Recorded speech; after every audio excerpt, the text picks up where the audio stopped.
Hello friends, कैसे हो आप सब। आई होप आप सब बहुत अच्छे होंगे, अच्छे से आपकी पढ़ाई चल रही होगी।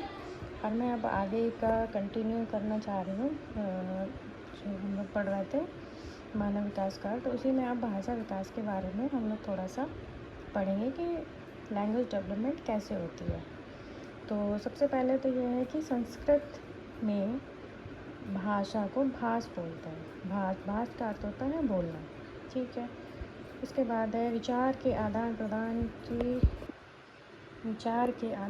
की कला। भाषा को विचार के आदान प्रदान की कला बोलते हैं।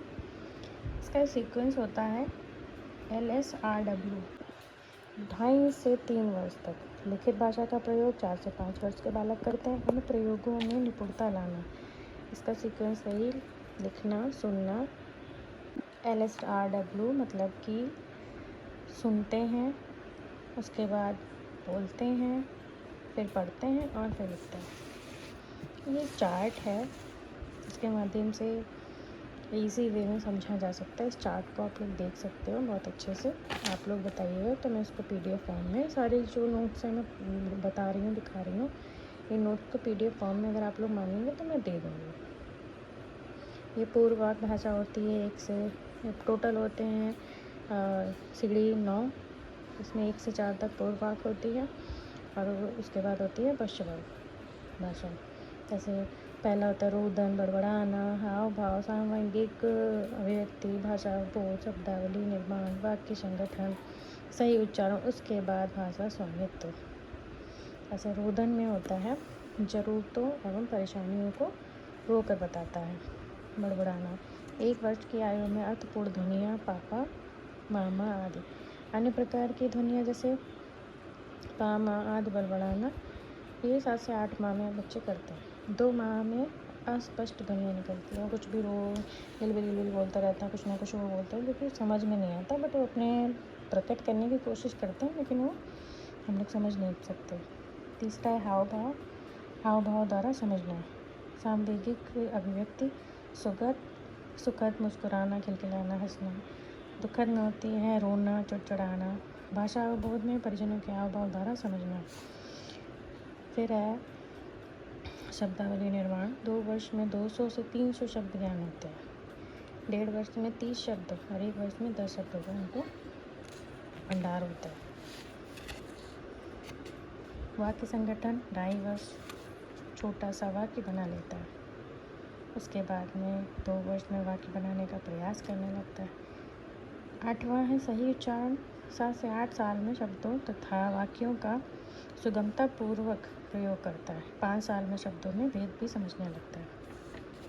और भाषा स्वामित्व तो बालक शब्दों तथा वाक्यों का सही प्रयोग लिखित एवं मौखिक भाषा में भाषा पर पूर्ण नियंत्रण कर लेते हैं। ये भाषा के चौपान है और ये सीढ़ी 1, इसको आप लोग, ये इम्पोर्टेंट है, पूछी भी जाती है। चलो ये आप लोग देख लीजिए। अब हम आगे देखते हैं शिशुअवस्था में भाषा का विकास कैसे होता है। क्या इसमें जो शिशुअवस्था के बालक होते हैं वो रो करके, बलबला के, इंगित करके या कुछ भी बोल के क्रमानुसार प्रस्तुतिकरण भाषा का करते हैं। बोलना भाषा की प्रथम अवस्था है जो कि 1.5 वर्ष के करीब प्रारंभ होती है। इसके बाद बाल्यावस्था में भाषा विकास, व्यक्तिगत एवं सामाजिक व्यवहार करना प्रारंभ कर देता है बालक। औपचारिक शिक्षा का प्रारंभ होता है। बालकों की तुलना में बालिकाओं का शब्द भंडारण अधिक होता है।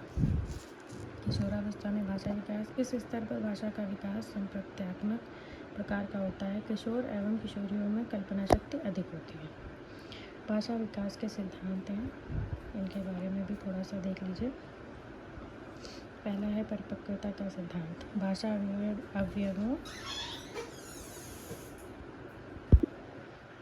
अवयवों एवं स्वरों में नियंत्रण होना। दूसरा है अनुबंधन का सिद्धांत। शिशुअवस्था में बच्चों को भाषा का ज्ञान किसी मूर्त वस्तु से जोड़ कर देना चाहिए ताकि वो सही जल्दी समझ लें। उसके बाद तीसरा है अनुकरण का सिद्धांत। शिशुअवस्था को अनुकरण की अवस्था कहा जाता है, अतः माता पिता, परिवार के सदस्य एवं शिक्षकों को उचित भाषा का प्रयोग करना चाहिए। ये है बहुत इम्पॉर्टेंट है। चौथा चौमस्की का भाषा अर्जित करने का सिद्धांत। चौमस्की कहते हैं कि बच्चे भाषा के बारे में निश्चित ज्ञान के साथ प्रवेश करते हैं। चौमस्की के अनुसार बच्चे शब्दों कि निश्चित संख्या से कुछ निश्चित नियमों का अनुकरण करते हुए नए नए शब्दों एवं वाक्यों का निर्माण करते हैं। इन वाक्यों का निर्माण बच्चे जिन नियमों के अंतर्गत करते हैं उन्हें चॉम्स्की ने जनरेटिव ग्रामर की संज्ञा प्रदान की है। ये जनरेटिव ग्रामर, ये शब्द कहीं कहीं पे पूछा भी जाता है। फिर हम आगे देखते हैं भाषा विकास की विधियाँ, जो कि 4 हैं। अनुकरण विधि, वार्तालाप विधि, कहानी विधि, प्रश्नोत्तर विधि। ये क्वेश्चन है, भाषा विकास के संदर्भ में निम्नलिखित में से कौन सा क्षेत्र पियाजे के द्वारा क्रमतर मापा गया है? तो इसका ऑप्शन है सामाजिक अंतःक्रिया। बच्चे सामाजिक अंतःक्रिया करके ही जल्दी सीखते हैं। फिर दूसरा क्वेश्चन है, भाषा की सबसे छोटी इकाई क्या है? वर्ण, ध्वनि, फोनिक्स, ध्वनि या ध्वनिग्राम। इसके बाद क्वेश्चन है, भाषा में अर्थ की सबसे छोटी इकाई क्या है? रूपिम, मॉर्फिम बोलते हैं। रूप, ग्राम या व्याकरण की दृष्टि से लघुत्तम इकाई है। तो आगे आज हमने भाषा विकास के बारे में पढ़ा है। आगे हम बालक में संवेदनात्मक विकास के बारे में पढ़ेंगे। ठीक है, तो मैं यहीं पे अपना वीडियो समाप्त करती हूँ। आई होप आपको अच्छा लगा हो। प्लीज़ लाइक, शेयर, कमेंट करिएगा, सब्सक्राइब करिएगा और मिलते हैं नेक्स्ट वीडियो में। तब तक के लिए बाय। राधे राधे।